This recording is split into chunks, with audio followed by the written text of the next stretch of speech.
Olá, muito boa tarde a quem nos acompanha. Estamos no ar com a live do Povo Tecnologia, mais uma vez. Live que ocorre todas às 17h30, todas as quartas-feiras. Nós estamos aqui falando sobre tecnologia de uma forma transversal. Como eu costumo dizer, da pesquisa em pele de tilápia, cibersegurança das urnas eletrônicas, nos interessa aquilo que for positivo para a sociedade, tornando o homem e a mulher como protagonistas da história. A tecnologia como ferramenta para o homem, para a mulher, para o ser humano. Bom, a gente hoje conversa vamos falar sobre a regulamentação da inteligência artificial no Brasil, uma proposta que está tramitando no Congresso, recebeu recentemente o status de urgente, e nós vamos saber o porquê dessa urgência, no que ele interfere, e a gente tem o prazer de receber nessa quarta-feira o deputado federal, que é o que propõe esse PL, deputado Eduardo Bismarck, do PDT do Ceará, responsável pelo projeto de lei 21 de 2020, que cria o marco legal da inteligência artificial no Brasil. E também conosco a professora doutora Andréa Libório, que é diretora do campus da UFC em Quixadá e doutora em informática pela PUC do Rio. Ela tem experiência em ciência da computação com ênfase na interação humano-computador. Professora, deputado, imenso prazer recebê-los aqui. Muito obrigado pela disponibilidade de estar conosco aqui do Jornal Público, conversando sobre esse assunto que a gente ouve falar, sabe que tem, mas ainda não domina por completo. Tanta coisa a explorar. Como eu já conversei com o André, peço desculpas pela indelicadeza de começar com o deputado, mas para a gente poder contextualizar o que o motivou a fazer essa proposta e, efetivamente, o que ela propõe, o que traz para o Brasil, no caso de ser aprovada. Prazer recebê-lo. Boa tarde, Hamilton. Boa tarde, professor André. Boa tarde a todos que nos assistem aí, da grande audiência e capilaridade que o nosso querido Jornal O Povo do Ceará tem. É uma honra estar aqui debatendo esse tema importante com vocês, que é a inteligência artificial. A inteligência artificial já está presente aí na nossa vida, no nosso dia a dia, em vários lugares que a maioria das pessoas, às vezes, sequer tem conhecimento que esteja acontecendo. Para citar um exemplo mais simples, os nossos smartphones, nossos celulares que estão na nossa mão.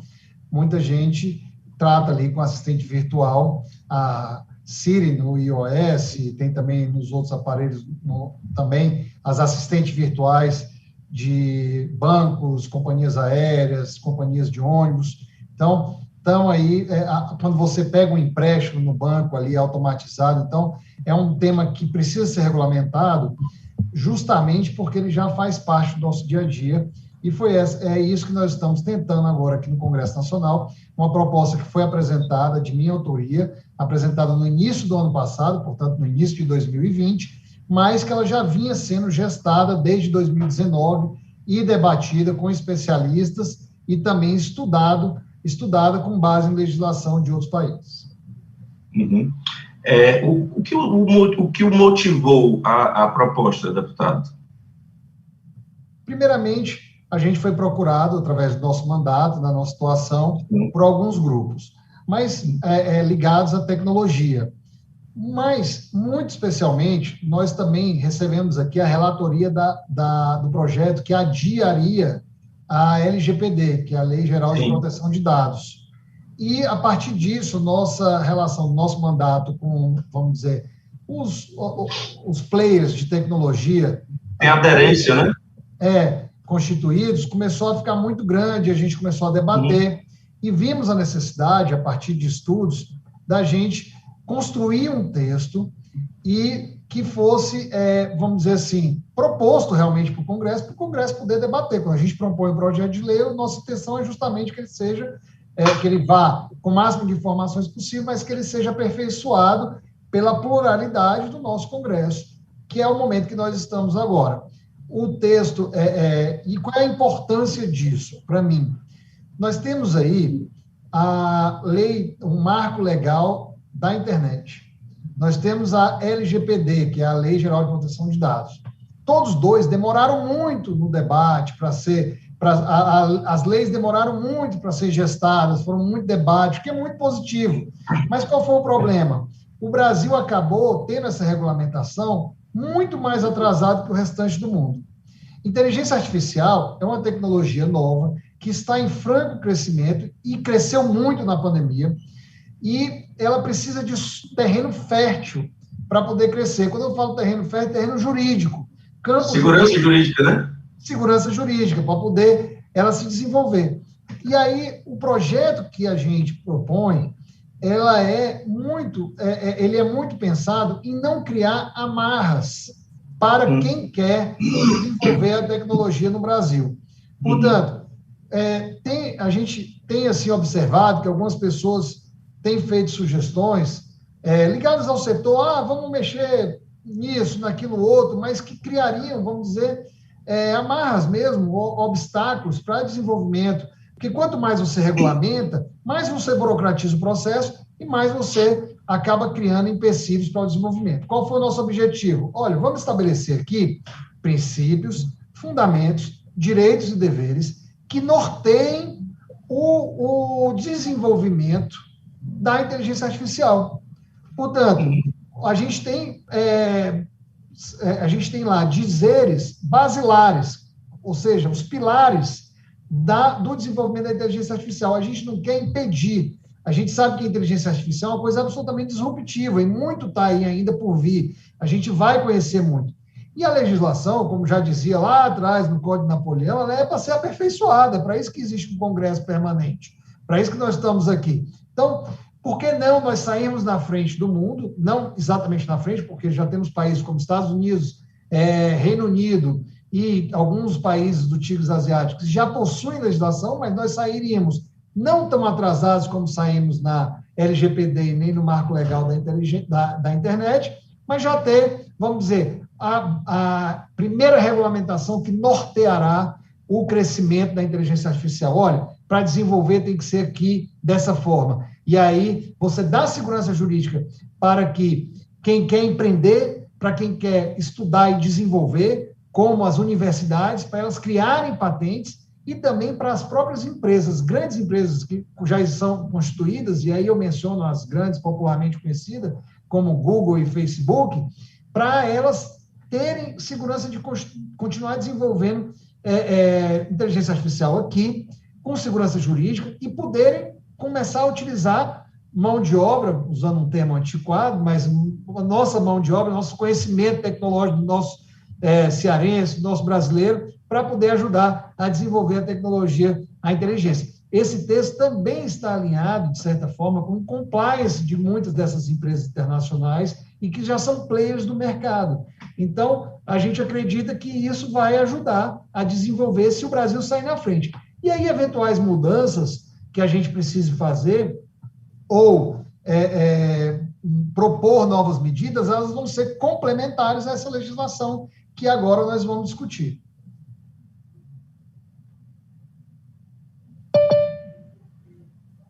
Hamilton?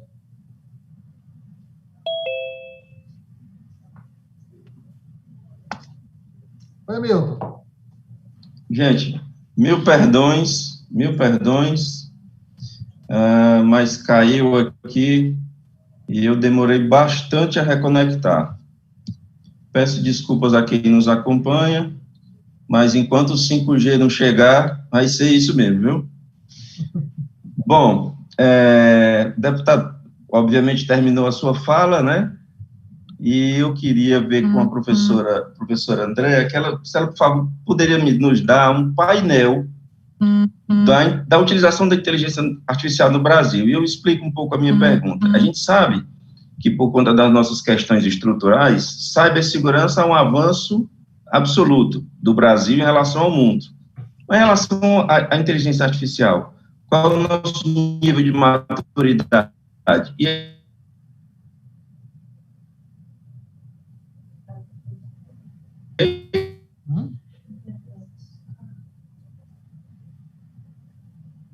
É a minha, né? Hamilton? Acho que ele congelou.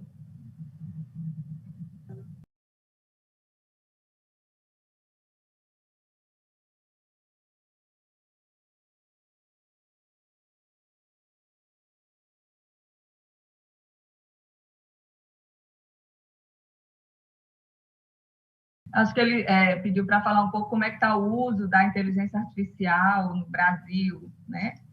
A verdade é que, como o Eduardo já colocou, né, a inteligência artificial está na vida de todo mundo, né? E, então, no Brasil, o brasileiro hoje usa a inteligência artificial, né? Quando você, por exemplo, acessa um Netflix para assistir um filme e tem lá um sistema, um algoritmo lá de recomendação que diz lá os filmes que são do perfil da pessoa, inclusive com a probabilidade daquele filme ser bom para você gostar daquele filme, né? Outro grande exemplo são esses e-commerce, né? Que você acessa, por exemplo, para comprar na Amazon, né? No site da Amazon, tem lá um algoritmo de inteligência artificial que vai dizer, recomendar produtos baseado nos perfis que eles aprenderam, né? Nesse Big Data, né? Nessa grande base de dados hoje que é a internet. E dali ele aprende, né, tira padrões, né, reconhecimento de padrões, e vai recomendar baseado no seu perfil, né, é outro exemplo. Então, hoje a inteligência artificial está na vida da gente, em qualquer setor produtivo, né, é importante dizer, seja no agronegócio, seja no turismo, seja na cultura, né, na área de saúde, né, eu tenho visto, né, tenho acompanhado algumas discussões. É uma área que vai mudar bastante, né? Já tem mudado, mas que vai sofrer mudanças bem significativas, né? Com o uso da inteligência artificial. Então, eu diria que o Brasil hoje é um grande consumidor dessa tecnologia, né? Mas eu diria que ele também, sim, nós temos grandes centros de desenvolvimento de inteligência artificial, não só nas universidades, mas em empresas, né? Existem grandes players dessas empresas de computação também aqui no Brasil, né, como sede da Google, como da IBM. A IBM é uma referência, né, em tradição na área de computação e na área de inteligência artificial. Eles têm lá o Watson, né, que é bem conhecido. E então eu diria que nós estamos, digamos, bem na fita, né, nesse sentido. Acho que foi essa sua pergunta, Hamilton. Foi. Eu estou de volta agora, mas já vi que hoje vai ser tenso. Então, oremos. Deputado, a gente sabe, o Brasil não é incomum encontrar insegurança jurídica em terrenos que a gente já domina, em conceitos como economia, como própria legislação civil, enfim, direito civil. Mesmo assim, você sofre vários problemas de segurança jurídica, porque enquadrar as questões conceituais não é algo simples. Então, eu imagino que para essas novidades da humanidade, é um desafio ainda maior a enquadrar no texto legislativo de uma forma que fique seguro e não tenha tanta brecha para causar problemas. Então, eu queria saber, efetivamente, a sua preocupação no momento da execução do texto legislativo, como é que foi esse desafio? Como eu disse, nós nos preocupamos em fazer o texto basilar, né, dar os pilares para o desenvolvimento. Então, a gente estabeleceu aí algumas regras de princípios do texto. Qual é o principal? Você mencionou muito bem, sua fala foi muito feliz, Hamilton, no início. Qual é o principal conceito, vamos dizer, de todo esse texto?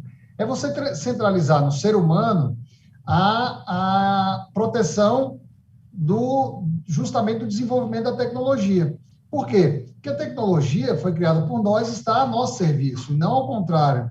E aí o texto, ele justamente prevê a proteção do ser humano com a tecnologia.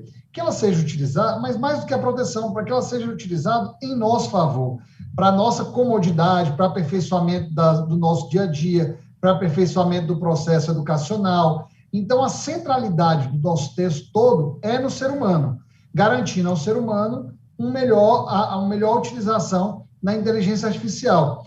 Tem um exemplo que eu gosto muito de dar, que aí eu acho que a linguagem talvez fica mais fácil para quem está nos assistindo aí, e eu sei que a grande maioria da sua coluna é de especialistas, mas também nós temos leigos aí que podem estar nos assistindo, e aí eu falo assim, olha, quando você vai pedir um empréstimo no banco, e que você vai lá e preenche um formulário no site do banco, e ele te nega ou te dá o crédito extra ali é uma inteligência artificial que, de acordo com o que você vai responder, ele vai te dando uma previsão de mais ou menos quanto você pode pegar de empréstimo, certo? E nos Estados Unidos ficou comprovado que negros, pessoas de pele negra, não estavam recebendo empréstimo com a mesma quantidade que os brancos, porque havia um preconceito já dentro da inteligência artificial.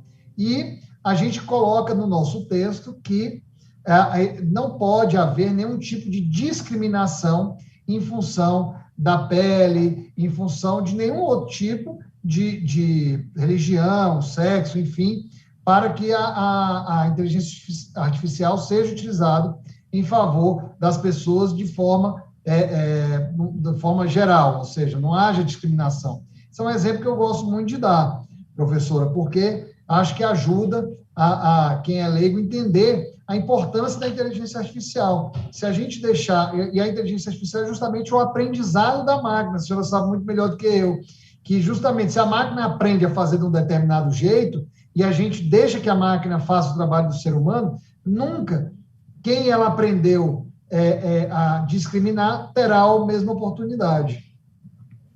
Verdade, Eduardo. Acho que eu vou comentar, né? Que eu acho que a Milton caiu aqui. Eu acho que você tocou num ponto bem importante, né? Que tem sido muito discutido na área da computação, né? Tanto nos pesquisadores da área de inteligência artificial, como o pessoal da área de interação humano-computador, que é uma área da computação que a gente diz que é o lado humano da computação, que ela vê exatamente isso, o impacto da tecnologia na vida das pessoas, né? Então, tem uma professora da PUC do Rio, a professora Clarice, né, que é uma pesquisadora reconhecida internacionalmente, ela fez uma provocação, né, dizendo o seguinte, que para a gente resolver esse tipo de problema, né, de todas essas questões éticas, né, que estão envolvidas no uso da IA, que nós teríamos que mudar a forma de fazer computação. É como que a gente tivesse que ir na origem, né, lá da forma de se fazer computação, né? Então, essa é uma provocação bastante forte para a comunidade que tem estudado, que tem pesquisado, né, como resolver, porque, por exemplo, hoje um dos grandes desafios, né, técnicos, né, da área de computação é você explicar os resultados de um algoritmo de inteligência artificial, né? Por exemplo, a lei europeia, né, ela dá o direito à explicação ao cidadão. Então, se eu tenho lá um sistema que me dá um diagnóstico, que eu tenho uma probabilidade de ter câncer de tantos %, eu tenho o direito de entender como é que ele chegou àquele resultado, né? E esse é um problema bastante complexo, a depender do modelo matemático que você use, né, nessa, por exemplo, a rede neural é um dos exemplos, você tem dificuldade técnica, né, de explicar, de dar esse resultado, né? Exatamente. Tem em diversas áreas, assim, que justamente por isso que é importante o projeto, porque você garante direitos ao ser humano, né, que às vezes ele não tem. Tem um outro exemplo que eu gosto muito de dar e que está no projeto, que é você... Hoje, nós vivemos, o brasileiro, ele ainda precisa muito do Estado, de uma maneira geral. O Estado que eu falo enquanto governo, para poder ajudar no dia a dia da população. A gente é muito dependente ainda. E a inteligência artificial, ela pode desburocratizar muito os processos do governo, que, assim, muita gente sofre, às vezes, com a burocratização, você vai abrir uma empresa, ou você vai, por exemplo, pedir um remédio no posto de saúde, tudo. E a inteligência artificial pode contribuir muito com isso, para poder desburocratizar esse processo. E a gente coloca como princípio do projeto, ou como obrigação também do serviço público, investir nessa pauta, ou seja, investir em desburocratização, investir em inteligência artificial em benefício da população. E também, você pega, por exemplo, o aprendizado. O aprendizado das pessoas também pode ser feito por inteligência artificial, que é outra coisa que a gente vai poder manter, por exemplo, de acordo com o projeto, o servidor público sempre atualizado através de treinamentos por inteligência artificial também. Você dá, por um custo muito menor, você tem um resultado muito efetivo. Então, a gente tem no projeto vários exemplos, assim como você mesmo mencionou, professor André, de até casos da saúde, segurança pública, funcionalismo público, que vão ser beneficiados através do projeto na medida que ele estiver aprovado. E aí é por isso que a gente está lutando aqui no Congresso, obviamente, tudo a gente precisa debater, construir texto aqui, mas a gente tem já um projeto que tá bem alinhado já com alguns anseios da sociedade. Gente, eu estou de volta aqui, espero que em definitivo, agradecendo e pedindo desculpa mais uma vez. Eu já perdi o fio da meada do que está acontecendo, então, professor André, por favor. Mas nós estamos conversando, viu, Hamilton? Pois conversa, quero aprender com vocês. Eu posso comentar aqui uma fala do Eduardo? Claro. É interessante, Eduardo, porque, assim, de fato, né, existe uma regulamentação, ela é para ontem, né, super urgente, né, e como você colocou muito bem. E tem várias pesquisas que mostram, né, eu posso citar algumas aqui, mas uma particular, né, por exemplo, feita na IBM, por pesquisadores da IBM, que eles foram entrevistar os produtores dessas tecnologias, né, cientistas de dados, né, programadores, etc., né, indagando, né, o quanto essas questões sociais, eles estão presentes durante esse processo de desenvolvimento dessas tecnologias, né. E aí, o que eles encontram, né, o resultado da pesquisa é que, espontaneamente, ninguém está pensando nisso. Ninguém está pensando nisso, ninguém está pensando nesse impacto. O cara lá que está produzindo, criando o algoritmo, montando os dados que vai treinar a rede, né? Quer dizer, as pessoas técnicas, né? E quando eles foram instigados a pensar sobre o assunto, eles, sim, entendem que é super importante, né? Mas eles entendem que, tem que ter uma terceira pessoa para pensar sobre isso não é papel da gente, né? Então, isso traz uma reflexão importante para nós, produtores de tecnologia, né? E aí tem a ver com aquela citação que a professora Clarice, né, disse, que eu citei aqui, que a gente precisa, de fato, mudar essa cultura, esse pensamento de como fazer tecnologia, porque se essa coisa não envolve, desde lá do começo, cientista de dados, programador, né, sobre essa importância do impacto dessa IA na vida das pessoas, né, vai ser mais difícil da gente contornar todas essas questões de viés, como você colocou, né, de identificar um preconceito, né, de não dar transparência, né, privacidade, né, está tudo muito ligado, né? Exatamente. Só reforça, né, a importância dessa lei. Exatamente. E eu queria complementar, professor André, justamente que você mencionou já bem, tanto a transparência como a explicabilidade, ou seja, dá o direito do ser humano de ter a transparência do diagnóstico, por exemplo, como é que a máquina chegou ao diagnóstico, como a explicabilidade, ou seja, ter explicação, são princípios desse projeto. Ou seja, nós não estamos querendo regulamentar, por exemplo, qual é a pena que quem criou a tecnologia vai ter se discriminar um negro, por exemplo. Isso aí já está previsto no Código Criminal. A gente não quer chegar nesse nível de detalhismo. A gente quer o quê? Dizer para ele que ele não pode discriminar no programação, para que, se isso ocorrer, ele está sujeito às sanções ou o próprio ordenamento jurídico que já existe. A gente quer o quê? Garantir que, na hora que ele vai fazer um exame, por exemplo, uma pessoa vai fazer um exame de um nível de complexidade muito maior, tudo, ele tenha transparência sobre a utilização. A gente quer que haja transparência, por exemplo, o que a Siri, por exemplo, do nosso iOS, faz com a informação quando ela está nos ouvindo, a que ponto que ela está nos ouvindo. O que a Alexa, que está na moda aí, né? Tem até a música do Wesley, o que a Alexa faz quando ela não está prestando serviço para a gente, né? Ou seja, quando ela está lá no cantinho da sala, ouvindo que todo dia, 6 horas da manhã, eu não converso com ela, mas eu acordo e vou na geladeira e pego um copo d'água e uso a torradeira e tal. O que ela faz com aquela informação quando ela está analisando a minha rotina? Porque aquele dado, ele vai para algum lugar. Então, a gente quer saber o que faz com aquele dado, qual é a proteção que eu tenho, e, eventualmente, responsabilizar o criador daquela tecnologia se ele vai vazar algum dado que já está na LGPD.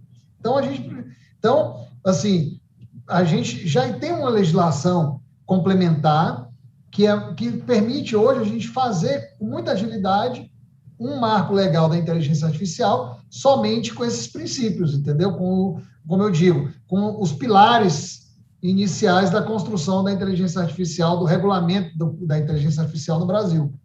E aí é muito interessante que as pessoas que nos assistem percebam que a gente sai de uma questão técnica para dialogar com uma questão ética, né? Uma máquina que está dentro da nossa casa, a gente quer que ela nos atenda rapidamente quando a gente acioná-la, mas essa rapidez, essa sensibilidade de entender os nossos costumes, entende o nosso mecanismo de compra, os nossos gostos de compra, inclusive de compra de ideias, né? Ideias que eu quero vender para determinado alguém. Isso é muito perigoso. E aí eu pergunto para a professora o que a academia já avançou nessa interação ética e máquina. Como é que está o nível desse debate? Tem muitos trabalhos, Hamilton, que tentam resolver, por exemplo, a questão da explicabilidade, certo? Que é essa coisa do sistema de IA poder explicar de onde veio esse resultado, né? Esse direito à explicação que o cidadão tem. Então, se ele recomendou um produto para compra, ele tem o direito de saber por que ele recomendou aquilo ali, por exemplo, né? Tem muitos trabalhos nessa área, mas ainda é um desafio técnico, né? Porque a depender do modelo que se usa de inteligência artificial, é um modelo matemático super complexo que você não tem como explicar aquilo ali para uma pessoa que nem é da computação, que não é um matemático, né? Então, existe esse desafio técnico.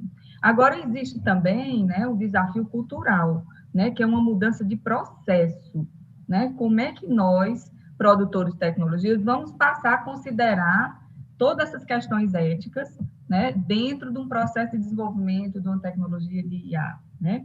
E aí tem alguns trabalhos, né, dessa área de interação humano-computador, que tenta modelar um processo de desenvolvimento, né, de engenharia de software que traga usuários para parte desse processo, né? Atualmente, eu estou orientando um aluno, né, da pós-graduação aqui de Quixadá, que estuda, por exemplo, um modelo de discussão entre os usuários da tecnologia e os produtores, né? Isso é uma forma, por exemplo, de tentar contornar, por exemplo, esse problema da transparência, da explicabilidade, né?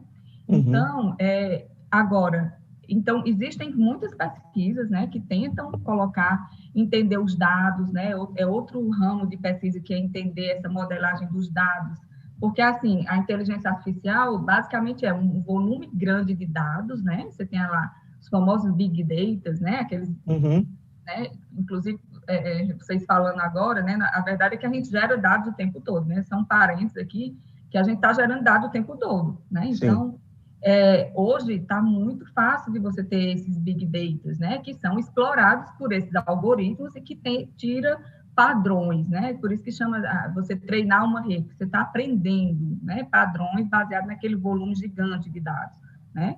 Então, existe uma área da computação só para estudar, né, a interpretabilidade disso, de entender, ou seja, é como que os próprios engenheiros de softwares precisassem entender ainda como é que esses dados produziram aquele resultado, né? Então, tem inúmeras pesquisas nessa área, né? E tem as pesquisas que envolvem mais as áreas sociais, que é dentro dessa área de interação humano-computador, que acho que tu tinha caído quando eu falei, que é uma área da computação que olha para as pessoas, né? Que a gente diz que é o lado humano da computação, que vai estudar esse efeito da tecnologia na vida das pessoas. Então, tem vários trabalhos também que estão sendo feitos tentando contornar esse problema e trazer essa reflexão de todos esses problemas éticos que vêm junto da inteligência artificial.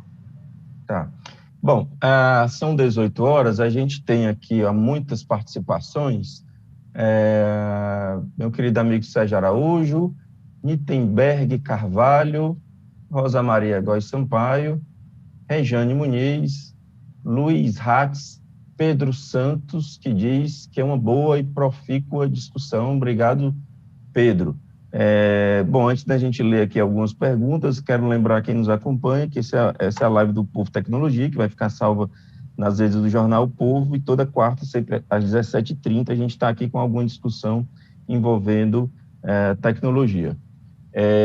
O Fernando de Carvalho Gomes, não sei se é meu professor Fernando Carvalho, do IFCE, para que seja, mas ele diz que, deputado, não seria o caso de convocar uma audiência pública? nós já estamos realizando audiências públicas, nós tivemos a primeira, serão 3 audiências públicas, nós já tivemos a primeira no dia 8 de julho, portanto, bem recente, e teremos mais 2 previstas para agosto. Na primeira, nós tivemos a presença de 9 especialistas, portanto, está sendo bastante debatido o texto, e nas outras também vai seguir o mesmo ritmo. Além disso, das audiências públicas, nós estamos, tanto eu quanto a relatora, que provavelmente, e tudo indica que será a deputada Luísa Canziani, nós estamos recebendo grupos, setores da sociedade, através de audiências também, que queiram contribuir com o texto. E a gente vê que a maioria dos setores estão alinhados em boa parte do texto, justamente porque ele não é um texto, como eu lhe disse, Hamilton, que cria muitas amarras, ele é um texto que dá um norte para a inteligência artificial no Brasil.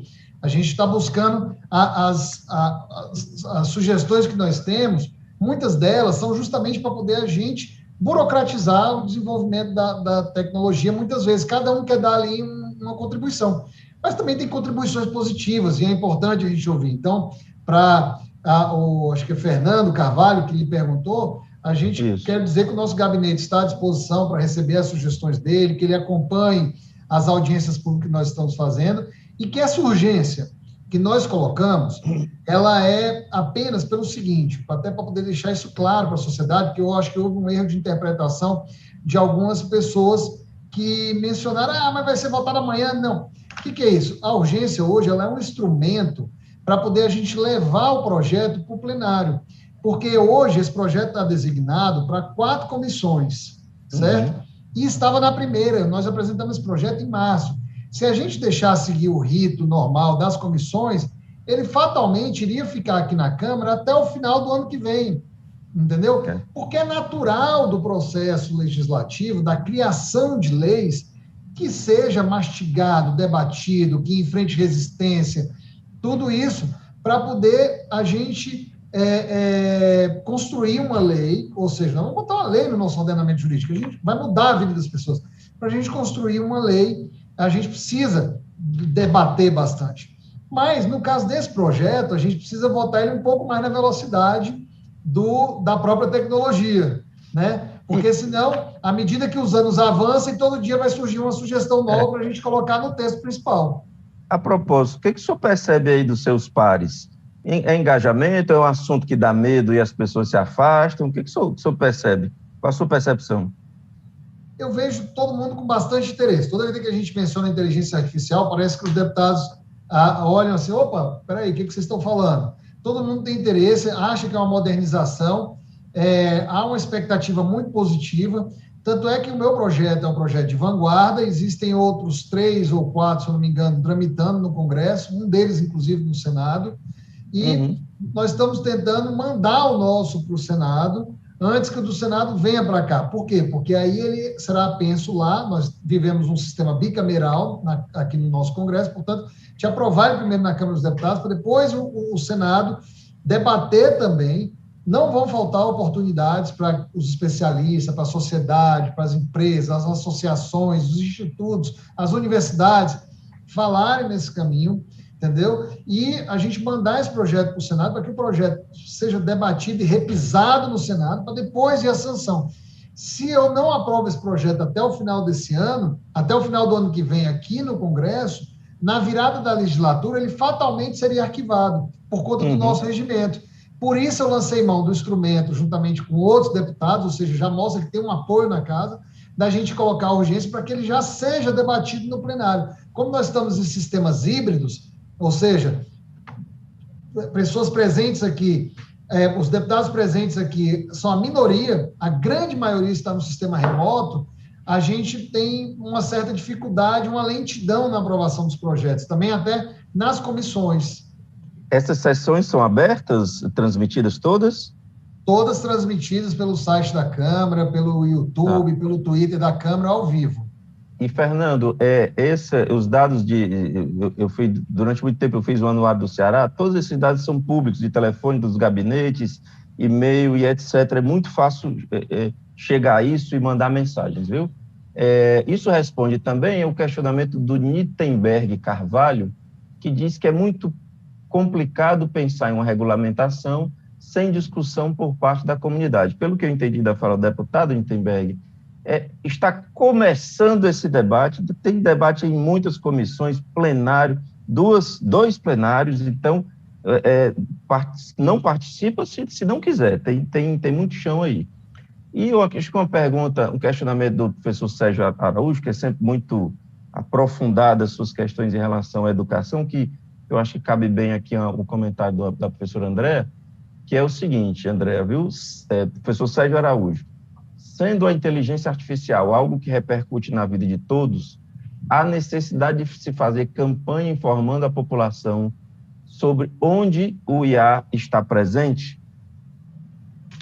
Sim, eu acho que sim, né? Faz parte. Eu acho que essa é uma mudança, né? Que a sociedade está vivendo, né? Alguns mais rápidos, alguns locais mais rápidos, outros menos, mas é muito importante que a sociedade se inteire, né? E reflita sobre todas essas consequências, né? Na universidade, né? Que é uma comunidade gigante, né? Por exemplo, posso falar na Universidade Federal do Ceará, né? Tem sim se preocupado em discutir sobre isso, né? Inclusive nas disciplinas, né? Mas eu acho que esse é um assunto importante que sim deve ser levado para toda a sociedade, com certeza. O deputado quer complementar alguma coisa a respeito de publicização? A gente tem isso como um dos princípios também do nosso projeto, está no projeto, entendeu? E é importante a gente estar publicizando aí, porque, como eu disse, é centrado no ser humano. Tá, o Nittenberg também pergunta o seguinte, Nittenberg, eu espero que eu esteja lendo seu nome correto, viu? Senão você me corrige. Como garantir a auditabilidade de algoritmos que são caixas pretas, opacos? Quem vai auditar esses sistemas? Professora? É preciso ou é lei de mercado? É uma ótima pergunta, né, Nittenberg? A auditabilidade, né, é um desafio, né, técnico, inclusive, para a área de produção, né, de sistemas de inteligência artificial, né? Mas existem alguns recursos, né, que você pode colocar ponteiros, né, para dar algum certo grau de transparência nesses algoritmos, né? Mas garantir ainda é um desafio técnico na área de ciência da computação. E obrigada pela pergunta, Nittenberg. Nittenberg é meu aluno de mestrado. Então está explicado aqui. Por que tantas perguntas? Deputado, próximos passos.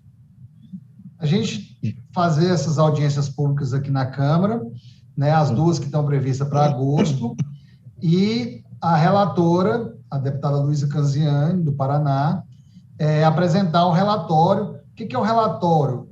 É o texto final do projeto, né? Se ela pode muito bem tirar ou colocar algum artigo, ela pode tirar trechos desse artigo, e também os próprios 513 deputados, outros, podem apresentar emendas, acrescentando ou retirando partes do texto, para que ela possa dar o seu relatório final em plenário e aprovar.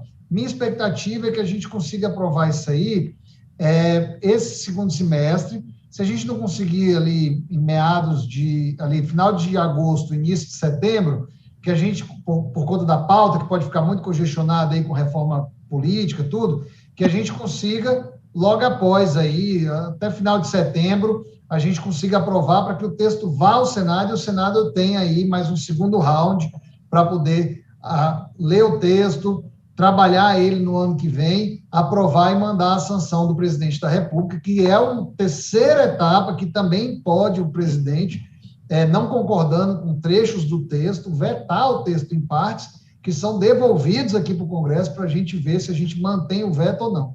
Então, tem muito espaço, muito chão para poder a gente debater o projeto. A população precisa... Pois não, professora. Pois não, professora. Vocês devem ter visto, né, que em abril de 2021, agora, foi lançado um documento, uma portaria do MCTI, né, o Ministério de Ciência, Tecnologia e Inovação, que seriam as diretrizes, né, eles chamaram de Estratégia Brasileira de Inteligência Artificial. O projeto de vocês está alinhado com isso? Ou, enfim, vocês olharam isso? Não, o nosso projeto é anterior. Meu projeto foi apresentado em março e ele começou a ser estudado em final de 2019, já no segundo semestre de 2019, portanto, antes da pandemia, certo? A gente apresentou, na verdade, tem até uma história curiosa, a gente estava finalizando o projeto ali, alguns detalhes da frente da inteligência artificial, no dia 11 de março, quando chegou a comitiva do Bolsonaro com algumas pessoas contaminadas, e aí meio que parou tudo aqui na Câmara e no Brasil inteiro, coincidiu com os primeiros casos aqui no Brasil. Então, mas o projeto já estava pronto. Eu tenho algumas divergências com relação ao texto do Ministério da Tecnologia, porque eu acho que o nosso projeto ele vai mais profundo na questão basilar do projeto, enquanto que o texto do MTIC, ele também dá alguns princípios basilares, mas de uma maneira muito relativamente rasa. Não por isso deixaremos de trazer a discussão para cá. Nós temos aí um encontro marcado da frente, ou seja, alguns parlamentares, eu e a deputada Luísa Canziani, que é relatora, estamos dialogando bastante, também o presidente da Comissão de Ciência e Tecnologia, alguns players que estão aí trazendo o 5G para o Brasil, já querem também emitir algumas opiniões. Nós temos reuniões marcadas com o ministro, inclusive, para agosto, para ele poder também contribuir, trazer notas técnicas aqui para o texto final do relatório. Muito bom, excelente. Professora, nessa questão do trabalho transnacional, né, você tem desenvolvedores de peso, de imensa qualidade no Brasil, trabalhando para o exterior, para empresas no exterior, e o que cria aí uma questão que a gente vai precisar se debruçar, brasileiros, tanto na questão profissional quanto legisladores, vão precisar pensar nisso, porque você pega na educação pública, por exemplo, aqui, o Estado gasta dinheiro com a educação pública, com a segurança, com a iluminação, isso, e a pessoa gera riqueza, inteligência, um produto para outro país. Como é que vocês estão encarando isso que já é uma realidade e que em algum momento vai provocar uma conta negativa para o Estado brasileiro? Como é que a academia vê isso? Como é que o legislador vê isso? Essa é uma realidade, né? Nós que estamos na universidade, a gente vê isso crescendo cada vez mais, né?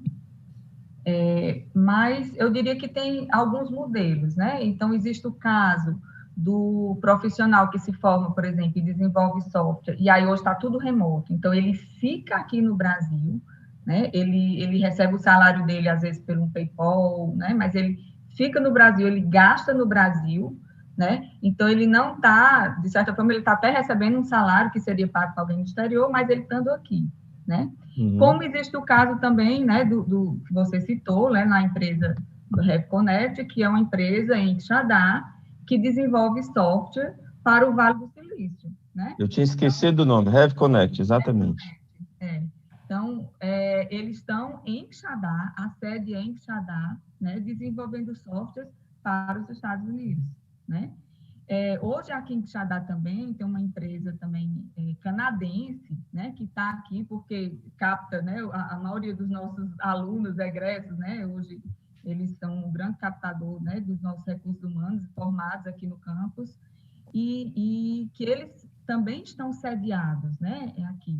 Então, nem todo produto, nem todo desenvolvimento que é feito para fora, né, apesar de estar indo o nosso capital intelectual, né, porque está desenvolvendo produtos para serem usados ou para empresas de outros países, né, mas nem todo dinheiro envolvido nisso vai para o exterior, né, é consumido e fica parte dele aqui, né. Tem alunos, por exemplo, semana passada eu recebi um aluno que se formou perguntando o diploma porque ele está trabalhando em Quixadá, né, mas trabalhando para a Irlanda, uhum. Desenvolvendo software para a Irlanda. É cada vez mais comum isso. Né?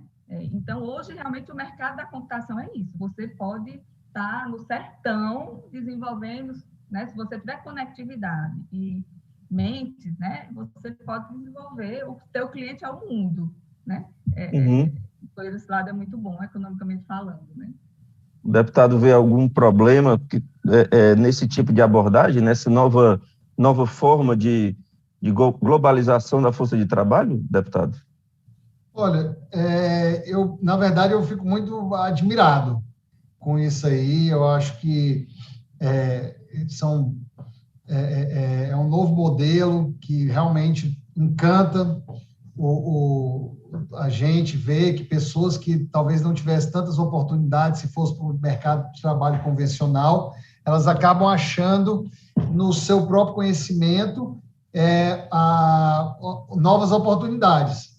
E isso é um caminho sem volta, não adianta a gente lutar contra, a gente tem que colocar a legislação para poder proteger aqueles que estão... a legislação já está posta, na realidade, a gente tem que mantê-la para poder proteger quem está num tipo de trabalho e no outro, né? Essa pessoa que está nesse tipo de negócio, eles são empreendedores por si só, eles não são um empregado comum, ele é um prestador de serviço, ele fatalmente ele vai caminhar para um CNPJ, talvez um Simples, alguma coisa assim, recolher os impostos e ter garantido ali vamos dizer, a previdência dele através do pagamento de impostos.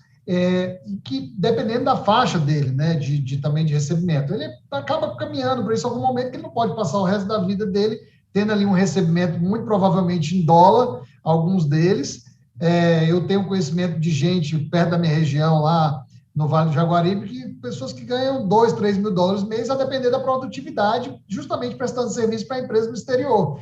Então, essa pessoa, talvez ela não saiba, mas ela não tem como ficar recebendo aqueles 10 mil reais ali sem declarar. Uma hora ela vai ter que declarar, porque ela vai ter que ter patrimônio e tal, porque o problema é que muitas vezes são jovens que estão ali iniciando o mercado de trabalho. Importante que ele tenha ali o caminho, porque ele é um prestador de serviço, mas isso é um caminho sem volta. A gente tem que proteger o servidor público enquanto servidor público, o funcionário da CLT enquanto funcionário da CLT, o prestador de serviço enquanto prestador de serviço, o empreendedor, que esse rapaz é um cara que pode empreender no futuro. Então, eu vejo, na verdade, com muita admiração esses rapazes aí que não têm um emprego tão convencional e que estão ganhando muito dinheiro. Eu vejo ele como empreendedores. E é disso que o Brasil precisa. O Brasil perderia mais se ele, porventura, fosse seduzido a morar lá fora e ser um cidadão de outro país, uma vez que ele iria com a inteligência para fora e talvez não voltasse mais. Estou correto nessa? Nós temos, até, desculpa interromper a professora, tem um caso que eu gosto de falar muito, que nós cearenses, a gente perde muita mão de obra qualificada. A gente vê inúmeros cearenses indo para o IME e para o ITA, e a gente se orgulha disso, mas a grande maioria deles não volta para o Ceará para poder implementar o que eles aprenderam. Sim. Bom, gente, a gente vai chegando aqui ao final. Eu quero deixar uma sugestão. O professor Sérgio Araújo manda aqui uma sugestão de livro de uma cearense, que é Roberta Laena, pesquisadora com doutorado na área de Direito, funcionária do TRE, que publicou um livro, resultado da pesquisa sobre exploração de mulheres por partidos políticos, no sentido de usar os nomes delas em campanhas eleitorais. O nome do livro é Fictícias. E eu quero também saudar aqui Nittenberg Carvalho, Fernando de Carvalho, a minha querida Regiane Muniz, Luiz Ratz, Amanda Barros, Miguel Ferreira, que estiveram conosco. E eu queria garantir aí uma última palavra para a professora e para o deputado, para a gente encerrar a live, agradecendo imensamente a disponibilidade de vocês, pedindo desculpas pelos problemas de conexão aqui que ocorreram. Vamos fechar o programa com a professora. Primeiras damas. Então, vamos lá. Professora, tempo livre para a senhora fechar o fechamento. Hamilton, agradecer a oportunidade, parabenizar o Jornal do Povo por estar trazendo essa questão que é tão delicada, tão importante para a sociedade, né? Porque, como a gente colocou aqui, né? De fato, a inteligência artificial já mudou a nossa sociedade, né? E vai mudar muito mais. Isso é só o comecinho, né? A verdade é que o que vem por aí, a gente não consegue mensurar, não consegue mensurar. E parabenizar aí o Eduardo Bismarck, né, pela iniciativa, por estar levando isso para o Congresso. Essa discussão é muito importante, né, para toda a sociedade, né, como já se colocou, e para se chegar no projeto envolve muita gente, muita discussão, né. É um assunto polêmico, a gente sabe que é um assunto que ainda tem muito a amadurecer, mas a gente tem que dar o primeiro passo, né, Eduardo, como você colocou. O Brasil tem que ter uma primeira regulamentação para que dali depois se aprimore, vá se ajustando, né? E parabenizar aí pela iniciativa. E é isso. Obrigada, gente. Deputada, à vontade. Bom, começar a iniciar aqui minhas palavras finais agradecendo as palavras da professora Andréia, agradecendo também você, Hamilton, e o Jornal O Povo pela essa oportunidade.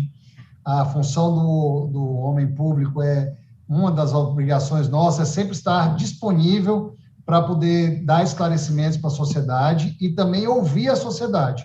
E aí, com isso, eu queria dizer que o nosso gabinete aqui está de portas abertas, é muito fácil achar os nossos contatos através do site da Câmara, deixar aqui, então, essa oportunidade para todos que queiram debater esse projeto, que o momento é esse, que a nossa intenção não é trazer uma regulamentação que ingesse o desenvolvimento da inteligência artificial, muito pelo contrário, é a gente proteger ali o ser humano de eventuais abusos que possam ser cometidos ou discriminação com a inteligência artificial por uma falta de controle da máquina, né? E deixar que isso melhore a vida da gente através de conhecimento, através de sistema, que melhore a saúde, a segurança, principalmente a educação, que o país só vai mudar através da educação. Então, nosso intuito é esse, e esse texto está em andamento. Quero contar com o apoio de todos que se debrucem, que são especialistas, que acompanham a sua coluna, para poder a gente construir um texto aí, a várias mãos, que fique maduro para ser sancionado aí em breve. Pronto. Nittenberg e Fernando, são muitas questões aqui que eles colocaram. Olha, quando um projeto desse vai para plenário, não vai para uma votação direta, vai ainda para um amplo debate lá, e assim, a possibilidade de mudar, de haver grandes mudanças de contribuição, são mais de 500, são 503 deputados, 81 senadores, todos contribuindo, todos mexendo, todos...